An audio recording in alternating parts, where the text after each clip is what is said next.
Yeah అసలు యాక్చువల్గా అమ్మా అదే ఒకసారి యాక్చువల్గా ఇక్కడ మీకు ఒక విషయం చెప్పాలండి. ఇది జీవో 2022లో అంటే వైఎస్ఆర్సీపీ గవర్నమెంట్లో ఉండేటప్పుడు ఈ జీవో ఇష్యూ చేశారు. అయితే విషయం ఏమైందంటే కరెక్ట్గా 15 days బ్యాక్ 20 days బ్యాక్ మాకు అన్నీ కలిపి ఒకే పోర్టల్లో అంటే సింగిల్ విండో విధానం తీసుకొచ్చి ఆ సింగిల్ విండో విధానంలోని ఇప్పుడు మన electrical department permission, R&B permission, panchayat municipality permission, police permission, electricity permission, ఈ 5 పర్మిషన్స్ డెఫినెట్గా మనకి వినాయక మండపం పెట్టాలంటే ఉండాలి. ఇంతకు ముందు ఏం చేసేవారంటే ఒక్కొక్కరు ఒక్కొక్క దగ్గరికి వెళ్ళి పర్మిషన్స్ తీసుకునేవారు. మేము అలా కాకుండా ఒక జాయింట్ ఇన్స్పెక్షన్ పెట్టి ఒక జాయింట్ సింగిల్ విండో విధానం పెట్టాం.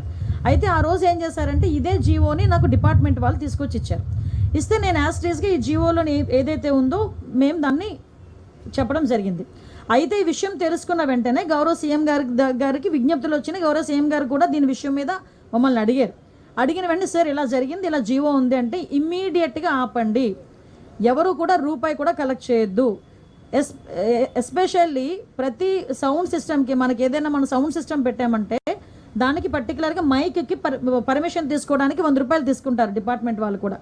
అది కూడా తీసుకోవద్దు వినాయక చవితులకి అని చెప్పి చాలా క్లియర్గా 10 రోజుల క్రితమే ఈ విషయం చెప్పడం జరిగింది. ఎవ్వరూ దగ్గర ఎక్కడ కూడా ఎటువంటి ఫీజెస్ కూడా కలెక్ట్ చేయట్లేదు, ఎటువంటి చలనాలు కూడా కలెక్ట్ చేయట్లేదు.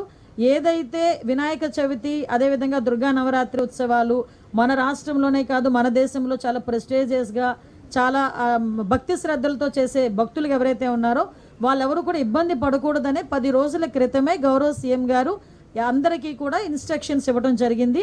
ఈ రోజుకి కూడా కనీసం మైక్ పర్మిషన్కి కూడా మేము ఎవరం కూడా డబ్బులు తీసుకోవట్లేదు. ఇది క్లియర్. దీనికి నేను 20 రోజుల క్రితం మాట్లాడిన మాటలను తీసుకొచ్చి వైఎస్ఆర్సీపీ వాళ్ళు ఏమీ లేదు అన్నట్టుగా ఈరోజు కావాలని దాన్ని ట్రోల్ చేసే పరిస్థితి చూస్తూ ఉంటే వాళ్ళ తాలూకా అవివేకత్వం, దాని తెలివి తక్కువతనం, అదేవిధంగా వాళ్ళు బురద జల్లే కార్యక్రమాల్లో వాళ్ళకి టైము సిచ్యువేషను అలాంటివి ఏమి అవసరం లేదన్న సంగతి కూడా చాలా క్లియర్గా అర్థమవుతుంది.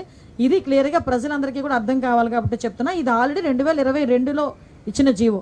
ఆ రోజు ఆ జీవోని కూడా పక్కన పెట్టి ఎట్టి పరిస్థితుల్లోనే ఎవరికి కూడా అది కలెక్ట్ చేయొద్దు అని చెప్పారు. ఎవరు కూడా అక్కడ కలెక్ట్ చేయట్లేదు. ప్రతి ఒక్క చోట కూడా వినాయక ఉత్సవాలు అంగరంగ వైభవంగా జరుగుతున్నాయి. ప్రజలు ఎవరు కూడా ఇబ్బంది పడట్లేదు.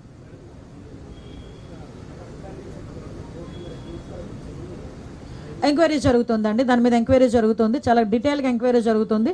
అంటే కొన్ని అనుమానాలు అయితే ఉన్నాయి, కొంతమంది ప్రజలకి అనుమానాలు ఉన్నాయి, డిపార్ట్మెంట్కి ఇరిగేషన్ డిపార్ట్మెంట్కి అనుమానాలు ఉన్నాయి. ఆ అనుమానం నేపథ్యంలోనే వాళ్ళు కంప్లైంట్ కూడా ఇవ్వడం జరిగింది. దాన్ని చాలా వేగవంతంగా ఈరోజు